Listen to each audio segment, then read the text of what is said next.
반반 미국 증시는 좀 안 좋았어요. 저희가 어제 총선 때문에 쉬는 동안 뭐 미국 증시는 계속 열렸었고, 하지만 뭐 전날은 그래도 그냥 뭐 그냥 그런 흐름이었는데, 확실히 이제 CPI를 많이 대기하는 모드였죠. 그러다 오늘 이제 소비자 물가 지수 CPI 발표가 좀 나왔는데 다소 좀 충격적으로 나왔습니다. 이게 1, 2월은 그냥 뭔가 계절성인 좀 이례적인 그런 요인이었을 거야, 뭐 이러면서 이제 3월 꽤 중요해라고 했는데 3월 꽤 좀 높게 나왔어요. 그러면서 오늘 시장은 많이 밀렸습니다. 다우가 1.1%, S&P도 1%, 나스닥 지수 0.8% 하락을 했습니다.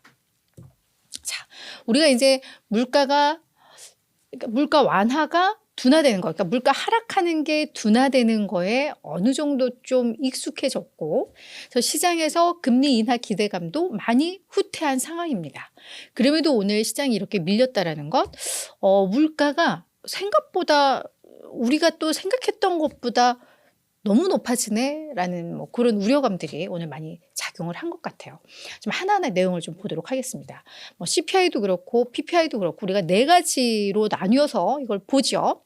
그래서 전체, 그러니까 헤드라인 물가 지수라고 해서 그거를 전월 대비, 또 하나는 전년 대비로 해서 하나를 보고, 하나는 그 가운데 변동성이 큰 에너지, 식료품을 뺀, 그래서 뭐 핵심 CPI, 근원 CPI 이걸 보는데, 이것도 전년 대비, 전월 대비로 해서 저희가 네 가지 지표를 보게 되는데, 네 가지 지표 모두 다 예상을 웃돌았습니다. 그리고 전월과 비교하면 같거나 전월 수준이거나 아니면 더 높아졌거나, 지금 우리가 1, 2월에도 상당히 이 물가 상승률이 좀 높게 나왔어 했는데, 그보다도 이제 상승률이 더 높게 나온 뭐 그런 상황이 좀 됐죠. 이렇게 좀 많이 오른 거에 대해서 시장에서는 주거 비용이 생각보다 확 꺾이지를 않는다. 뭐 우리가 주거 비용을 볼 때는 이건 뭐 시차가 있고 지금 떨어지고 있어도 이 시차 때문에 이게 한 몇 개월 뒤에 반영이 될 거야, 그래서 언젠간 반영이 되면서 이게 낮아질 거야, 뭐 이런 기대감을 계속 갖고 있는데, 생각보다 이게 쉽게 안 떨어져요.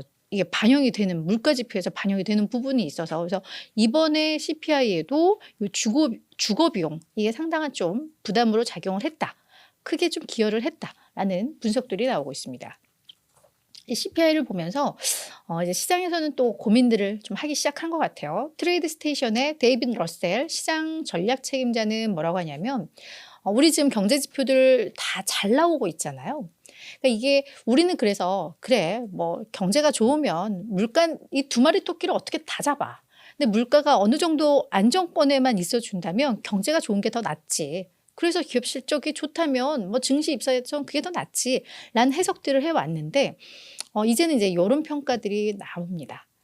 강력한 경제는 이제 좀 양날의 검이 되고 있다.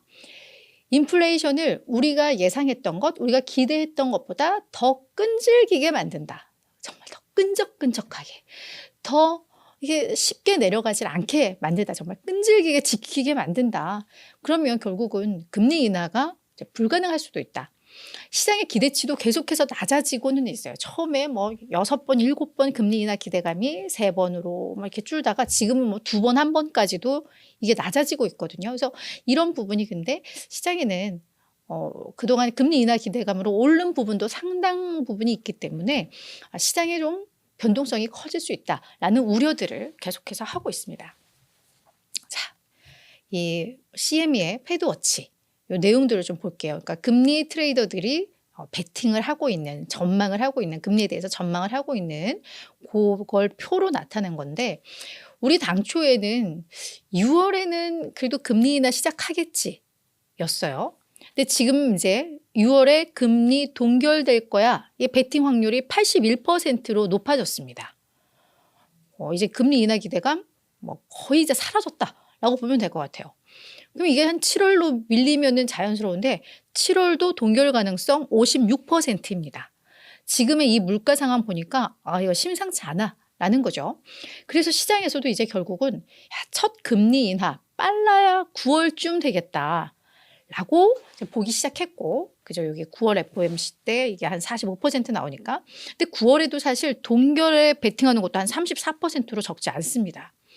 그러니까 지금 이 확률로만 보면은 한 번 정도 인하인데 한 12월쯤 돼서 금리가 한 5% 4.75에서 5% 정도로 그 미만으로 보는 확률이 한 50%를 넘기 때문에 이게 가장 높은 확률로는 동결에 많이들 베팅을 하고 있습니다만 실질적으로는 금리 인하를 좀 보는 확률은 높은 거예요. 그래서 금리 인하 기대 시장에서는 한두 번 정도 뭐 보수적으로 보면 한 번 아니면 한두 번 이 정도로 금리 인하에 이제 베팅을 하고 있다라는 거죠.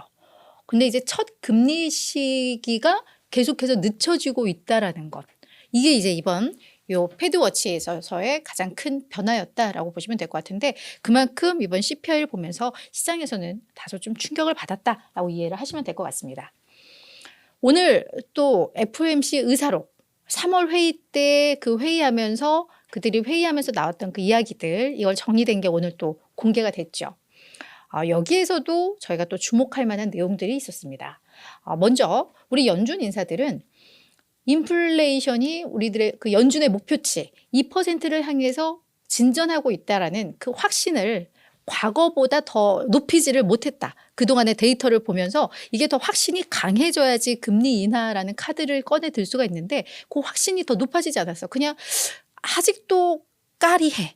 뭐 약간 이런 분위기였다. 그 회의 내용들을 보면 뭐 이런 결론이 좀 났고요. 그래서 우리가 더 큰 확신을 얻을 때까지 금리를 인하지 않겠다라는 이 표현, 시장에 그런 메시지를 계속 줘야 된다라고 그들이 이제 결정을 한 거죠. 그러면서 지금 지정 확정 리스크 그리고 에너지 가격이 계속 오르고 있는 거 이게 다 맞물린 이슈이긴 합니다만 이게 앞으로 인플레이션을 더 높일 수 있는 위험 요인이다. 그래서 지금 여전히 이렇게 위험 요인, 잠재적인 위험 요인이 있는데 괜히 느슨하게 정책을 펼쳤다가는 금리를 인하했다가는 인플레 압력을 높일 수 있기 때문에 신중해야 된다라는 게 전반적인 연준 인사들의 중론이라는 거죠. 그리고 또 재미있는 게 이제 이 내용입니다. 우리 3월 회의 후에 하월 연준 의장이 상당히 비둘기파적으로 이야기를 많이 했었어요. 1월 인플레 높았지만 뭐 계절적인 요인일 수 있고 높았지만 어떤 인플레 목표치를 향해 가는 그 경로를 벗어난 거는 없고 뭐 이러면서 그런 부분들이 우리가 금리 인하를 안 할 이유는 아니다. 뭐 이러면서 이에 속내는 비둘기였어. 막 우리 흥분하면서 그때부터 증시가 또 큰 폭으로 올랐었는데 여기에서도 이견이 있었다라는 게 확인이 됐습니다. 제롬 파월 연준 의장은 1월과 2월 예상보다 높은 물가 지표에 대해서 이건 계절적 문제로 발생했을 가능성이 있다.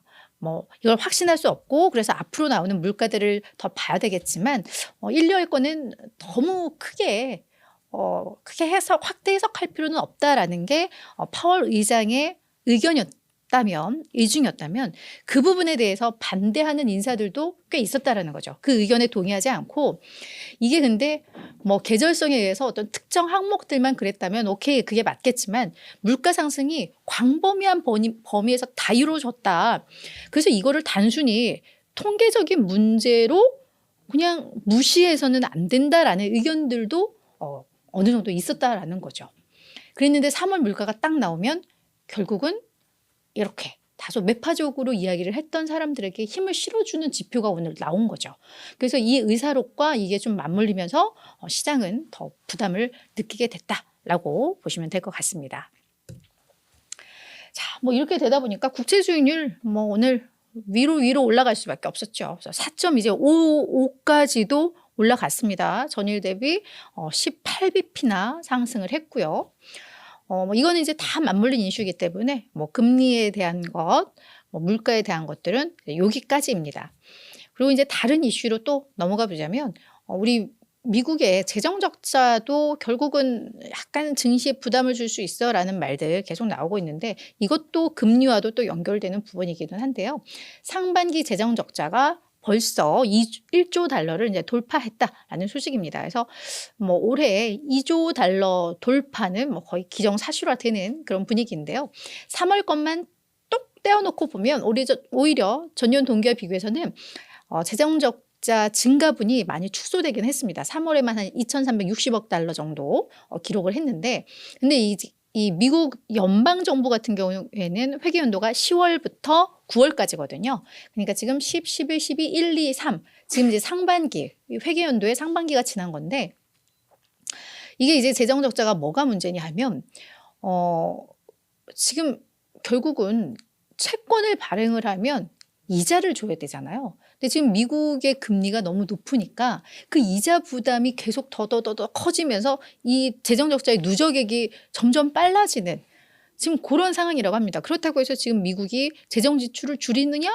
뭐 그런 상황도 아니고 이러다 보니까 요 재정 적자 문제에 대해서도 시장에서는 계속 예의주시하는 항목이기는 한데 뭐 일단 3월께 조금 전년 동기 대비해서는 뭐 약간 뭐 줄었다고는 합니다만 그래도 이게 상반기로 놓고 보고 이자가 막 느는 걸 봤을 때 좀 부담스러운 국면이다라는 거 확인이 좀 됐고요.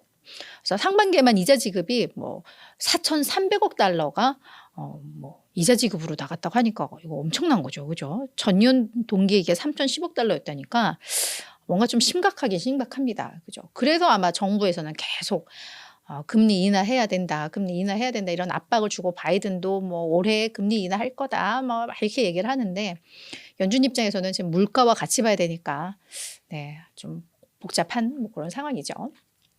자, 그리고 빅스 지수. 오랜만에 이거 가져왔습니다. 제가 빅스 지수는 요즘은 많이 안 보긴 하는데 장중 16.6을 돌파를 했습니다. 뭐 그냥 보면 마감가는 한 15.87 요 정도를 기록했는데 장중은 뭐 16.6을 돌파를 했고 장중에 계속 16을 돌파한 게 지금 5거래일 연속 이어지고 있는 뭐 그런 상황입니다. 그래서 이거는 뭘 의미하느냐. 앞으로 증시 변동성이 당분간은 더 확대될 수 있다라는 걸 또 시사를 한다라는 점에 있어서 요즘 같은 때 이런 지표도 한 번쯤 보면 또 도움은 될 것 같습니다. 그래서 이런 선물 시장을 통해서 볼 수 있는 거 증시 변동성이 당분간 또 커질 수 있겠다라는 거 이거 하나의 팁으로 알면 좋을 것 같습니다.